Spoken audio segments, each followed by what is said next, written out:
Marc Lascorze, ici présent, donc qui est membre fondateur de Barcelona & Comú. C'est une plateforme de composantes avec des partis politiques, des mouvements sociaux et citoyens,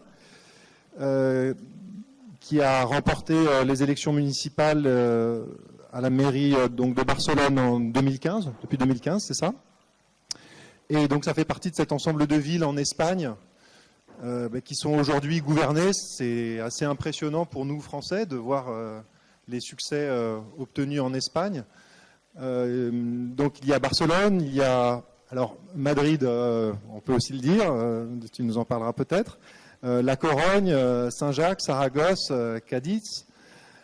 Et son intervention va porter sur le rapport entre les mouvements sociaux et les institutions. Et ce que je vous propose, c'est qu'on enchaîne directement sur la deuxième intervention, donc de Sergio Capello, qui est enseignant à l'université d'Evry. Et alors, voilà, d'accord. Donc responsable et organisateur d'un échange culturel avec la ville de Riace. Voilà. Alors, je leur donne la parole successivement et peut-être qu'on prendra toutes les questions ensuite, hein, de manière à ne pas finir trop tard. Merci. Je vais vous parler de la ville, mais avant, je vais vous situer un peu le contexte. Si je vous dis que le roi d'Espagne est un voleur, à vous, ça va peut-être vous surprendre un peu, mais en Espagne, il y a eu un rappeur qui, pour dire ça dans ses chansons, il a échopé 3 ans et demi de prison. Il devait entrer en prison aujourd'hui, il est parti en Belgique et s'est exilé. Au même jour que le parti au pouvoir, le parti a été condamné par corruption. Le trésorier du parti a échopé 30 ans de prison par corruption. L'ancien ministre du Travail a été mis en garde à vue. Je vous préviens, en Espagne, la situation est pas bonne. Je vais laisser comme ça. Et donc, c'est une situation qui nous rappelle très fort à la situation de 2011, quand on a commencé les Indignados, et c'est là où tout, pour nous, a commencé à prendre une forme différente. D'accord ? C'est là où Barcelona & Comú a commencé à prendre un germe, à partir des différents mouvements sociaux qui, à l'époque, étaient très forts, par exemple, en habitage. Maintenant, l'habitage, ça revient, mais en Espagne, les gros mouvements sociaux, c'est le féminisme. Grève générale le 8 mars, très, très, très suivi. C'est quelque chose qui était franchement impressionnant et historique. Et un niveau de sororité, je ne sais pas si ça se dit sororité en français, très, très fort et très, très transversal. Et donc, une des choses que j'ai bien aimé aujourd'hui, c'est que maintenant, on est 2 ans, mais il y a eu beaucoup d'interventions féminines. Et bravo l'organisation, fantastique. L'autre mouvement social, c'est les retraités. Chez nous, les retraités ont un pouvoir de s'organiser et ils commencent à le faire. Mais ce n'est pas forcément avec ces mouvements sociaux que nous, en tant que gouvernement de ville, a des rapports. Il y a des rapports avec des mouvements sociaux beaucoup plus locaux, normalement, beaucoup plus d'actions de ville, d'actions de quartier, d'actions citoyennes. Pour nous, c'était très important d'éviter de commettre, quand on a accédé à la mairie, d'éviter de répéter les mêmes erreurs qui ont été faites, on va dire, aux années 70 lors du passage à la démocratie, et où les gens qui étaient actifs dans les mouvements sociaux, parce que les mouvements sociaux, c'était la seule façon dont ils pouvaient faire de la politique légalement, ils ont passé aux institutions. Et les mouvements sociaux sont simplement disparus. Donc il a fallu 40 ans pour les recréer, et nous, on voulait surtout éviter que ça arrive encore une fois. Donc nous, on a mis beaucoup d'efforts à penser comment on évite ça, comment on évite de décapitaliser les mouvements sociaux, mais en même temps, comment on les nourrit. Comment on peut les nourrir et les faire grandir parce que sans la pression des mouvements sociaux, on n'est rien. C'est grâce à eux qu'on est ce qu'on est et c'est grâce à eux qu'on sera ce qu'on va devenir. Mais sans eux, on ne sera pas. D'accord ? Et en même temps, on voulait aussi approfondir dans la qualité de la démocratie locale, comment faire que les citoyens aient plus de pouvoir que ce que vous avez dit, Madame la maire, de juste mettre dans leur voix dans l'urne tous les 4 ans. Donc voilà un peu les conditions de contour sur lesquelles nous on est partis. Donc, il faut dire que chez nous, il y a déjà une certaine tradition de participation. Après, j'ai été surpris cet après-midi de savoir que pour vous, c'était quelque chose un peu surprenant, dans le sens où, quand il y a des aménagements urbains, souvent, c'est consulté avec des riverains, fort consultés. Nous, on a juste suivi cette politique en approfondissant. Je suis dans un quartier où on va faire une rue qui va devenir piétonne. Donc, on a un comité de pilotage de cette piétonisation qui implique des associations des riverains, des associations des commerçants, les associations des parents d'élèves des écoles, des riverains individuels, les associations des cyclistes, les associations des piétons de la ville, etc. Et donc, c'est le technicien, les politiques d'arrondissement, les élus d'arrondissement qui facilitent la réunion avec les techniciens et les riverains afin que les techniciens, dans leur solution finale, incorporent tous les besoins des différents riverains. Ça, c'est quelque chose qui se faisait, mais nous, on a juste potencié ce type de choses qu'on appelle les processus participatifs. D'accord ? On les fait surtout, par exemple, pour l'aménagement urbain, mais on l'a fait aussi pour décider comment utiliser certains espaces publics ou certains bâtiments publics, etc. Par contre, ça, c'est une des choses qui se faisait, qu'on a potentiel. Une autre chose qui se passe, et je vais aux choses plus importantes, au plus long terme, c'est lorsqu'on commence un mandat en Espagne, il faut faire un plan d'action municipal. Il faut créer un document où on va dire qu'est-ce qu'on va faire pendant ce mandat. Et il faut que ça soit approuvé par l'Assemblée municipale. D'accord. Historiquement, ça s'était fait entre les élus. Point. À partir du programme de l'équipe vainqueur, c'est-à-dire socialiste, historiquement à Barcelone. Il faisait ça, puis basta. L'ancien maire, il y a 4 ans, il y a 8 ans déjà, à droite, il avait essayé de faire quelque chose un peu ouvert. Bon, il a fait une petite consultation. Je pense qu'il avait arrivé à toucher environ 200 personnes. D'accord. Donc, nous, ce mandat, pour nous, c'était important de changer ça. Donc, ça, c'était la première fois qu'on a utilisé un nouveau outil qui est maintenant l'outil de base de participation citoyenne ou démocratisation des décisions. Ce qu'on appelle Decidim Barcelona, c'est Décidons Barcelone. C'était un outil online. Open source, donc toutes les villes qui veulent peuvent l'utiliser, qui facilite la discussion, la génération de propositions, qui facilite que les gens votent, etc. Donc comment on utilise nous ce type d'outil ? Pour vous dire, on a passé de toucher environ 200 personnes à en toucher 40 000 en un seul mandat. Donc on a multiplié fort par 200 l'impact. 40 000 personnes d'une ville d'1,6 million, c'est pas beaucoup, mais bon, on partait de 200. Mais si on en reste online, on oublie une énorme partie de la population, pas seulement ceux qui n'ont pas accès online, mais il y a tous qui ne s'y intéressent pas. Donc pour nous, c'est important de combiner le monde online et offline. Et donc pour le plan d'action municipal que je vous disais, on a en plus de l'outil online qui était un peu l'ossature et où il y avait toutes les propositions, les gens pouvaient faire un débat et les gens pouvaient faire voter, décider positivement ou négativement. On a fait plus de 500 réunions dans les 73 quartiers de la ville.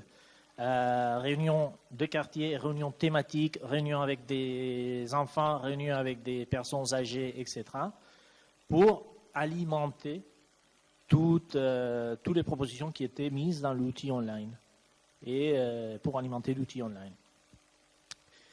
Donc ça, c'était, comme je vous disais, la première instanciation.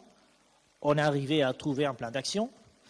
Et sur l'outil online, on peut toujours voir le progrès de chaque action qui a été décidée.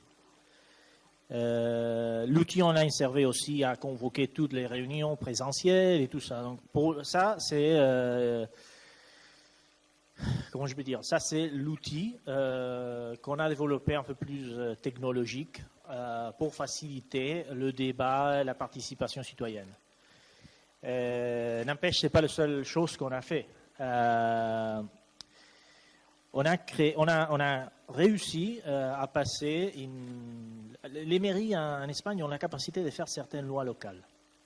D'accord ? Donc on a réussi à passer une loi locale pour faciliter la création d'un référendum créé par les citoyens. C'est-à-dire, on appelle la multiconsultation. Une fois par an, il y aura un vote sur des sujets qui ont été proposés par les citoyens. Pour ce faire, il y a un processus, il faut recueillir un certain nombre de signatures, selon si c'est une proposition qui affecte toute la ville, qui affecte un arrondissement ou qui affecte un quartier. Et une fois que tu as supéré ce numéro de signatures, sauf pour des raisons techniques, c'est automatiquement soumis à votation. D'accord ? Ça, c'est tout nouveau, on n'a même pas encore eu la chance de voter. Mais c'est quelque chose de très radical pour nous, parce qu'en Espagne, il y a eu, je pense qu'il y a eu 3 référendums de ma mémoire. La Constitution espagnole, la Constitution européenne et l'appartenance à l'OTAN. C'est tout. Donc, commencer à poser des questions sur si la place Antonio López doit changer son nom de la place Antonio López à la place Idrissa Diallo, c'est quelque chose d'assez nouveau pour nous. Ou poser une question sur si la gestion de l'eau doit être remunicipalisée ou pas, c'est de l'innovation.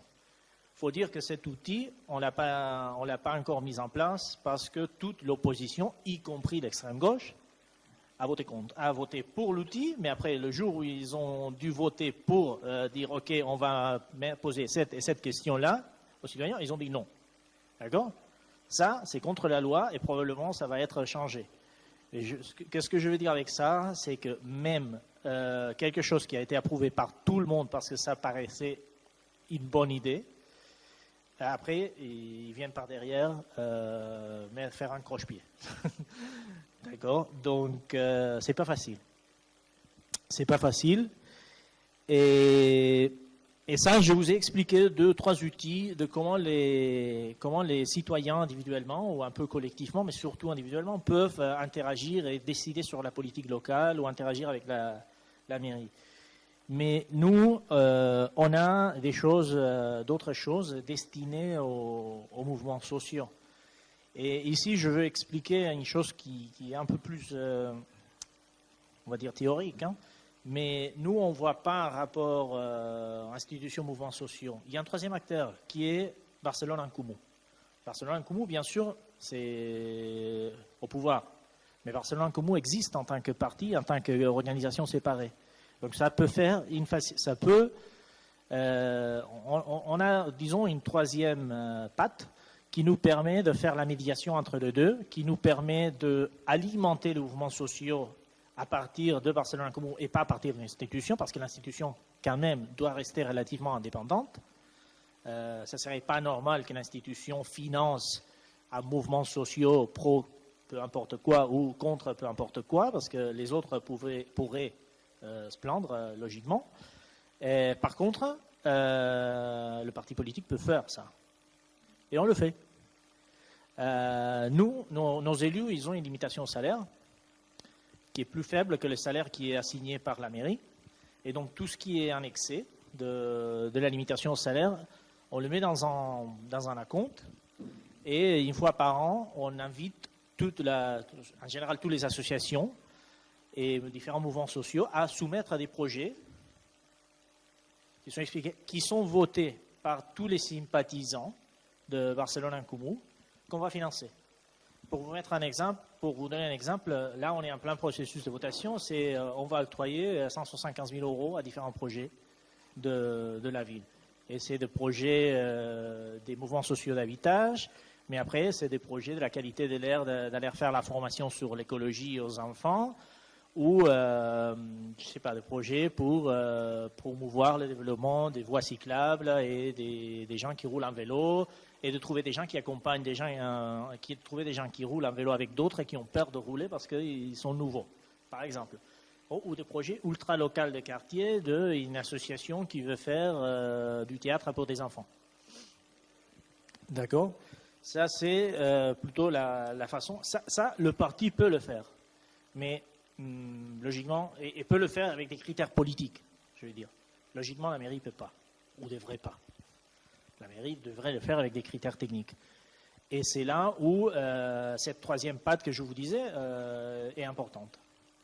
Aussi, cette troisième patte est importante à faciliter les échanges institutions, mouvements sociaux, institutions, et à continuer.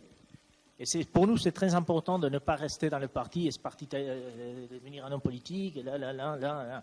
Non, moi, je suis membre de Barcelone Comú, mais je fais partie des différents mouvements sociaux. C'est très important de rester en contact avec les mouvements sociaux. C'est de là d'où on vient.